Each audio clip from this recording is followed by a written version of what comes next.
279 centimeters in feet? First of all, we need to know the value of 1 centimeter in feet.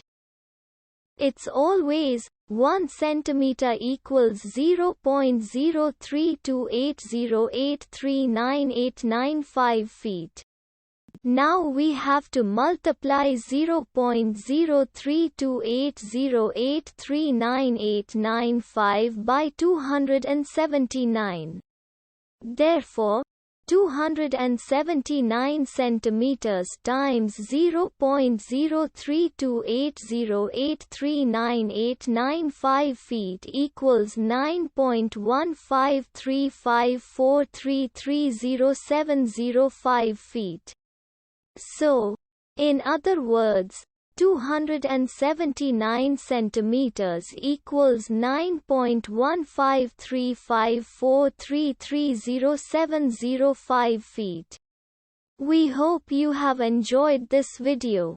Please like and subscribe to our channel for more videos like this.